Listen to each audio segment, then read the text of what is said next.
All right, recording now. Happy Thursday, Lang Gang. I almost forgot what day it was for a second there. But yeah, so thank you so much for working super hard on your timed rights on Tuesday. I hope you enjoyed your Flex Wednesday, getting caught up on stuff. And today, you're going to get to do something hopefully a little more fun. So we're going to analyze some rhetoric from a movie clip. We're going to watch the movie clip just because I think it's nice to be able to watch it instead of just reading it. Although if you want to look at the actual words because you like to see them on the page, I didn't attach it to the assignment, but like it's all over the internet, so I can show you guys how to do that later. But really, rhetoric is everywhere. It's not just in these, historical texts from politicians or advocates for social change. Really, even coaches use rhetoric a lot, especially when they're giving locker room talks to their teams. So Alex, I'm sure you've heard a lot of inspiring speeches from your volleyball coaches even too. So today you guys are going to take a look at one of the most important moments in sports history. And it was important for a lot of reasons, like definitely the sports aspect itself, but there was a lot going on in that period of history for the United States in general. So the moment in sports is known as the Miracle on Ice. So it's, hockey. And it was in the year 1980. So the coach was, his name is Herb Brooks. We're going to look at his short speech to his hockey players. But basically, this was a big moment in history, and then it was made into a movie in like the early 2000s or something, and Kurt Russell plays the coach. So, Ryan is coming in, so we'll let Ryan in. So we'll watch it from the movie, but like it all really happened. It's not just some fictional movie. Because we could analyze rhetoric in a fictional movie as well, but this actually really happened in history. So today for the assignment, we're going to read the context first because the movie clip doesn't give you any context. So I just want to make sure you guys know what that moment was about. So I've just attached the Wikipedia page. I didn't really want to use Wikipedia, but I felt like reading the first 4 paragraphs was like the most succinct way of getting all this important information for you to understand the rhetorical situation. If you are interested in it and you want to read more about it, I also attached history.com and the US Hockey Hall of Fame. Those have like a lot more details, but I just felt like it was almost too much details and too long that I didn't necessarily want to make you read it. But if you like hockey or you're finding it interesting, go ahead and scroll through that. But we're looking at the speech that he was giving to his team in the locker room right before they were about to go play the game. So we're going to read about the context of the whole situation, and then the speech occurs right before they play that game. So you'll watch the video. Again, I'm not attaching you the actual text because I just want you to listen. And you can practice taking notes on a sheet of paper if you want to jot any main ideas down, because again, that's how you're going to do it for your AP test. You don't have to write any notes down if you don't need to. And then after you listen to the speech and you've read the context, then you're going to do choose your own representation of your analysis. So again, if you want to go with the traditional paragraph because you find that straightforward and simple, you can do that. But if you want a less formal option, at least from the Andrew Cuomo ones, I really thought people did a phenomenal job with the one-pagers. Heard some really good podcasts, which is just easy. It's okay to mess up in the middle of it. You just record the whole thing, and as long as you're talking about your analysis, that's really good. And then there were a lot of people who did a nice job just doing like a slideshow with each component on a different slide.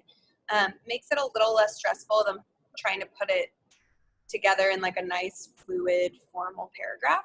So you can pick any one of those 4 options to do today for your analysis of the speech. And don't be intimidated. This really isn't going to take a long time because the speech is super short. Okay.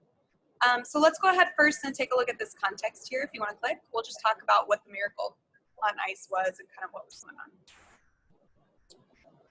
Okay, so the Miracle on Ice was a medal round game during the men's ice hockey tournament at the 1980 World Olympics in Lake Placid, New York, played between the hosting United States and the 4-time defending gold medalists, Soviet Union. Okay, so it was just a big deal, this game, because The Soviet Union had won the gold medal 4 times in a row. It was kind of a big deal for the US to go up against them and try to play them in that game. And even though it was at home in New York during the Olympics that year. The Soviet Union had won the gold medal in 5 of the 6 previous Winter Olympic Games, and they were the favorite to win once more in Lake Placid. The team consisted primarily of veteran players with significant experience in international play. By contrast, none of the young players on the United States team, led by head coach Herb Brooks, had any NHL experience and largely came from college hockey ranks. With only 4 players with minimal professional experience, the United States was the youngest team in the tournament and the U.S. national team history. In the group stage, both the Soviet and U.S. teams were unbeaten. The U.S. achieved surprising results, including a 2-2 draw against Sweden and a 7-3 upset victory over second-place favorite Czechoslovakia. Okay, so kind of the big thing from this second paragraph, again, if we're really trying to think about the rhetorical situation in terms of like audience here receiving the speech, the U.S. team was just so young. They weren't professional hockey players, they were college hockey players, and the few that did have professional experience, it was so minimal that they're just like young and going up against this really awesome, older, more experienced, Soviet team. For the first game in the medal round, the United States played the Soviets, finishing the first period tied at 2-2, and the Soviets leading 3-2 following the second. The U.S. team scored 2 more goals to take their first lead midway in the third and final period and held on and won 4-3. 2 days later, the U.S. won the gold medal by beating Finland in the final game. The Soviet Union took the silver medal by beating Sweden. The victory became one of the most iconic moments of the games, and in U.S. sports, equally well known was the television call of the final seconds in the game by Al Michaels for ABC, in which he declared, "Do you believe in miracles?" In 1999, Sports Illustrated named the Miracle on Ice the top sports moment of the 20th century. As part of the centennial celebration in 2008, the International Ice Hockey Federation named the Miracle on Ice as the best international ice hockey story of the past 100 years. Okay, so all of that at the end is just to show you like what a big deal it was. So you don't necessarily need to consider that when analyzing the speech. I think what's going to be most helpful for you in thinking about why Coach Brooks gives that particular speech is thinking kind of about these first 2 paragraphs to really understand the context and audience he's talking to there. They're going up against this really awesome team. They've got all this pressure, like, can we beat them? Can we do it? We're not favored to, but can we do it? And they weren't competing for the gold in that specific game, but they had to win that game in order to advance and move on to the gold medal. Okay. Do you guys have any questions about the general context of that moment so far? No. No. Okay. So anyway, if you like hockey, Miracle, good hockey movie about that whole moment that really happened. If we think about the year 1980 in the U.S., you guys probably haven't gotten there in U.S. history yet, have you? Probably a little too recent. I mean, I do remember what happened around that time. You do? Yeah. What do you know about what was going on in like 1980?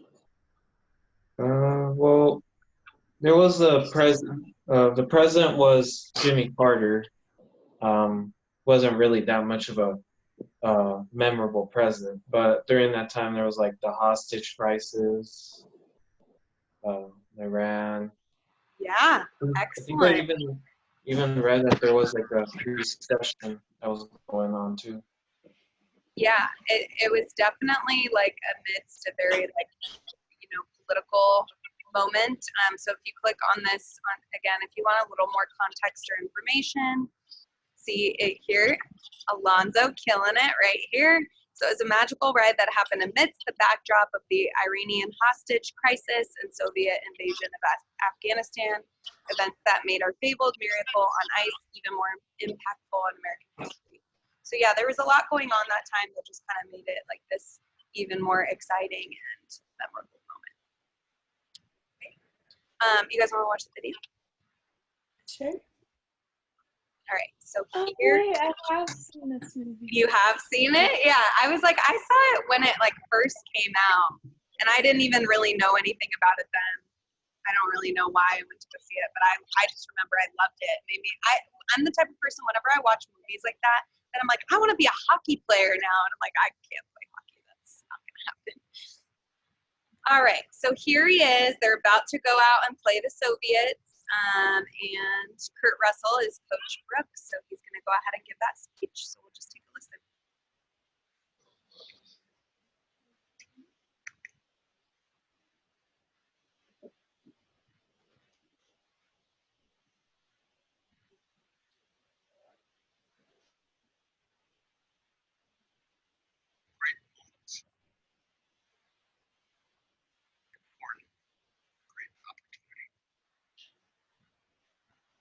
That's what you have. That's what you earned here tonight.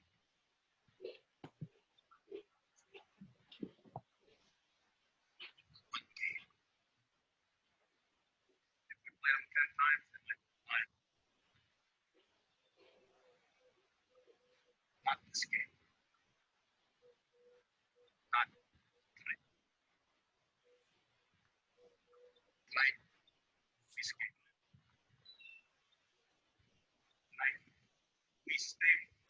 And we shut them down because we can.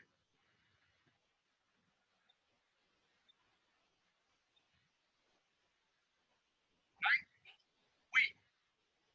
Greatest part.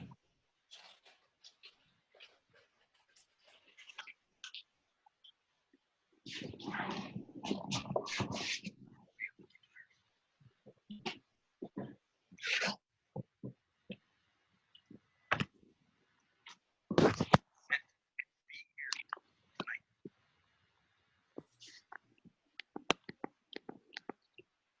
This is your time.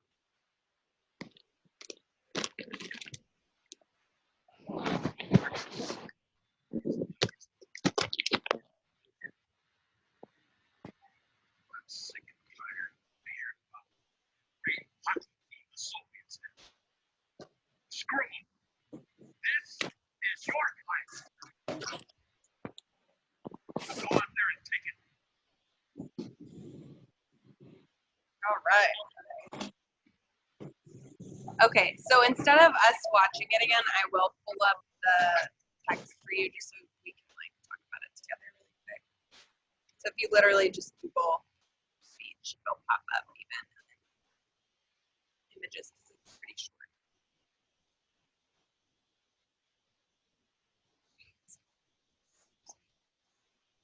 So you guys can see that right here too, in case you see anything. So what kind of stood out to you about like what parts of that speech really stood out to you about how he was trying to like motivate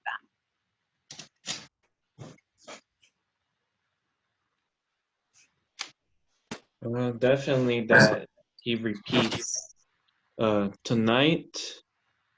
He repeats that word like 3 times. I mean twice. No, you're right. 3 times. Yeah. Tonight. Yeah. So why do you think he does that? Why does he keep emphasizing like tonight? Why does he want to keep focus on that? He's trying to say that like if they are like that game really can change their history, like that they could win another gold medal. It's just like they could change history with just that one game. He's trying to emphasize that. Yeah, like it does. No other like night or day matters, right? Like the focus is right here in this particular moment, right? This game tonight, this specific night, this is their chance to do it. Right? Nothing in the past matters, right? And why is that significant? We think nothing in the past matters, right? It's all about tonight. Why is that significant given the rhetorical situation? What do you know about the past between the two different teams? That the Soviets have won the past times and the U.S. has. Yeah. I mean, the Soviets have been winning over and over and over again, but none of that matters. Like, don't, take the emphasis off of, like, that's not what matters. What matters is tonight. And that's why he keeps repeating that. Yeah. Cool. What else? Anything else stand out to you guys? There we see some good repetition. Also, hi, Ryan. And maybe Abdur. I'm not sure, though. iPhone. Yeah, that's me. Abdur. Excellent. What's up?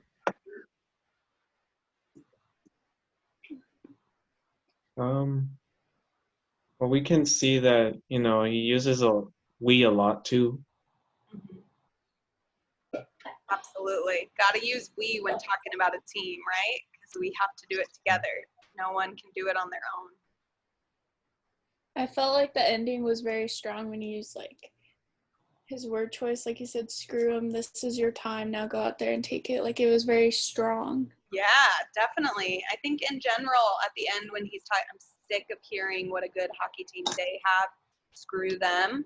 Like that's a very specific, rhetorical choice. Like getting them riled up against them, right? Like now, like they're like the enemy. Let's defeat them, right? So he's got to like kind of evoke that anger with them. Like, yeah, I'm sick of hearing how good they are too. You're right. I want us to be the good ones.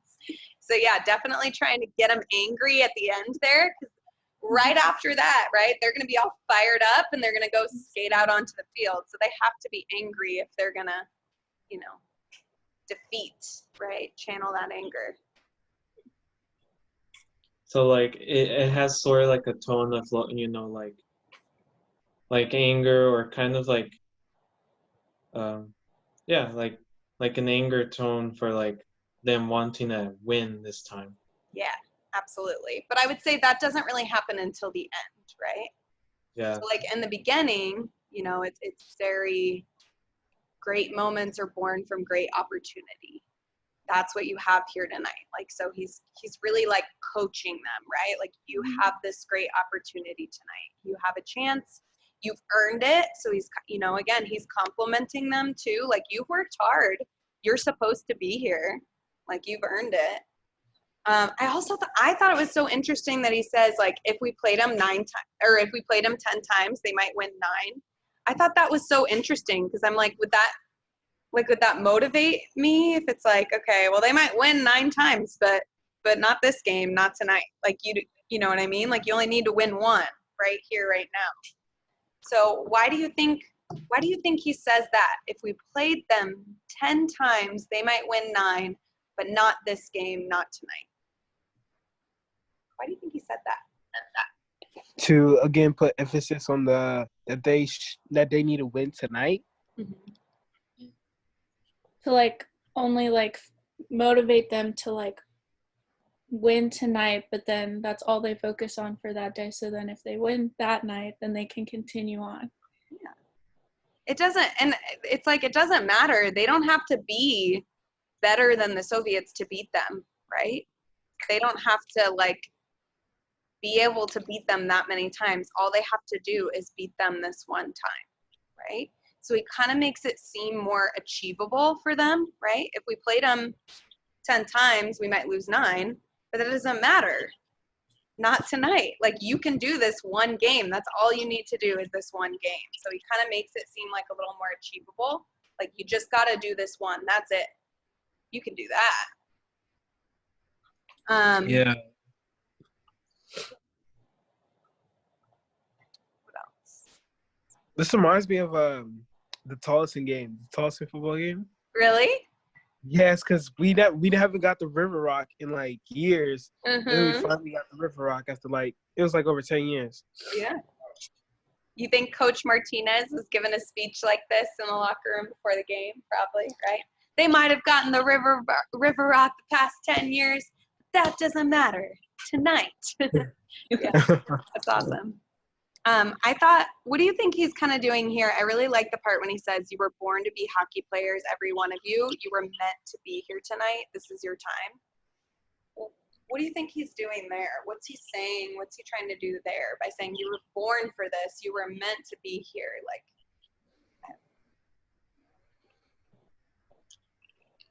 Um,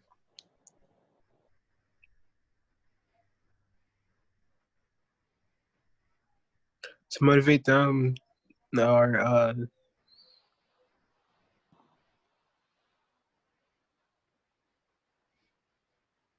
If you were born for to show something, to show that not everyone could do it, but you guys specifically are able to do it. why? They were born for it. Right. It's their what? That's You got it. destiny. Yeah, it's their destiny. Right? So it's like this is your destiny. Like this is supposed to happen. So he's kind of like giving them a little bit of faith in it and confidence, right? Like if this is your destiny, if you were meant for this, that's definitely going to make you feel like you can do it more. Remember, these kids, these are college kids, college hockey players. Like that's really intimidating. That's really scary. So thinking about the fact, like, you know, like this is destiny. Like you were born to play this sport. You were meant to be here tonight. Like that's very comforting. And that's definitely going to build a lot of that confidence. Like, yes, I can do this. Like I was meant to do this. So yeah, really destiny there. Cool. So yeah, you guys can see it's not very long, which is what I kind of liked because there's just so many like strong pieces in that speech, even though it's really short. So then when you go back here and do your assignment with it, okay, and again, you can watch the video as many times as you want, or you can Google, again, I just said images, miracle on ice speech, if you want to look at the text again, if that's easier for you. Okay, but yeah, you can do whichever way you want to do it. You know, show your understanding of this speaker. What do you know about Coach Herb Brooks? What do you know about his purpose for giving this specific speech? Who is his audience? Very specific, the context and exigence there. And then we talked about definitely at least 3 different things he was doing there. You talked about repetition. You talked about appeal to emotion at the end there. Or Alex even said like very strong diction there at the end. He compliments them in the beginning. Okay, he uses a lot of like parallel structure or appeal to like fate or destiny, those sorts of things. And then you're gonna just pick one that you really liked. So like Alonzo, the first thing, Alonzo, the first thing that stood out to him was that repetition. Sorry, my computer's being weird. So he might focus on that piece of like repeating the word tonight and really emphasizing tonight's game. Okay, and then that's the one you'll analyze more in depth, either in a podcast, one pager, chart or slideshow, or a paragraph. I feel like I'm going to encourage you guys this time around to pick 1, 2, or 3, just because you've obviously been doing a lot of paragraph writing. If you like it and that's easiest for you, go for it. But you know, you can step out and try something a little bit different if you want. And then when you're done with your analysis and you turn that in on Google Classroom, so make sure to attach it. Your essential question here, this one's pretty easy. I'll even ask you guys this one right now. You can even do it beforehand if you want. But I'm just curious, like, did you personally find that to be a very motivational speech? Like if you, well, many of you are athletes. If that was something your coach said to you before a game, do you feel like it was really motivational? Why or why not? I'm just kind of curious. So this, you won't be talking about your personal opinion when you do rhetorical analysis, but I was just kind of curious what you guys thought. So I'm going to go ahead and stop sharing and we can chat about that really quickly. So what did you guys think? Do you think like, Alex, if you were about to play your volleyball game, or if you were about to go out on the football field, or like, I don't know, do you think that was like a really motivational speech? I would say it was like a lot. Like I think like his word choice that he used and everything was very like inspirational. And the fact that he kept saying like you got, like he was encouraging them and like complimenting them of what their abilities were. And like I feel like as an athlete that's what you kind of want to hear before a game, because you want to be like, oh okay, well I can do all of this, so I can. Yeah, same. Same. What did you guys think about the, like that angry tone, not that, but like creating that sort of like anger or fire at the end. Do you feel like that's something that motivates you as an athlete? Like trying to be like, yeah, let's go get that other team, or like, Yeah, it does. I would say like I don't know, I feel like some coaches are kind of scared to like have that type of like emotion towards their athletes, but I feel like it kind of like motivates us and like fires us up when they have like a more serious tone. Mhm. But because I feel like some of them are like they could be like too nice and like not tell us what we're doing wrong or anything like that, so then we don't like really improve or anything like that. So it's good to kind of like be real and be like straight up and kind of aggressive and Yeah. regards. Yeah, cool. Alonzo, what do you think? Did you find it motivational? Yeah, honestly, just how like he wants to like rewrite history, trying to break that trend. Yeah, it was motivational. Just trying to say that like just that one time they could change history, and yeah, it was just like he's trying to really emphasize on the history part, which Yeah. really is motivational. Yeah, I think so too. Right? Like this could be such a huge thing in history, and we can change that. We have the power to change that. Yeah, I really liked, and then Ryan, I want to hear from you too, because I haven't heard from you yet. But I think my favorite part is the beginning, to be honest. Great moments are born from great opportunity. Like, I just feel like that's such a good way to start it, right? Like, yes, this great moment is going to happen because we have this great opportunity. And I don't know, I think that's a very catchy line. I want to start using that now. Ryan, what did you think? Did you find it motivational? Yeah, I found it motivational, and and the great moments line you were talking about, like a lot of people could live by that. Mm-hmm. Yeah, it can go beyond. This doesn't have to be just about hockey, right? This could be about anything. Yeah, so that's kind of it today. You guys are just gonna analyze that, and then if, like I said, if you have extra time and you want to watch the whole movie, it's on Netflix. It's a really good one. Alex, you think you have seen it now? You said. Yeah. It's a good movie. I'm not even like, I don't watch hockey normally, but I was like, dang, this is really like, it made me really like hockey. Maybe I should watch hockey. All right. Any questions, you guys? Any questions on what you need to do for the assignment or about the speech or anything? No. No, you're good. All right. Well, now you know what I'm going to say to you before your AP test. Great moments are born from great opportunity. I'm sick and tired of hearing how hard that AP test is. Go make it easy. I'll rewrite the speech for you guys then, okay? All right. Well, I hope you have an awesome day. I hope you enjoy thinking about that speech a little bit more, and I'll see you tomorrow. All right. Thank you, Miss Millie. Bye, guys. Bye. Have a good one. You too.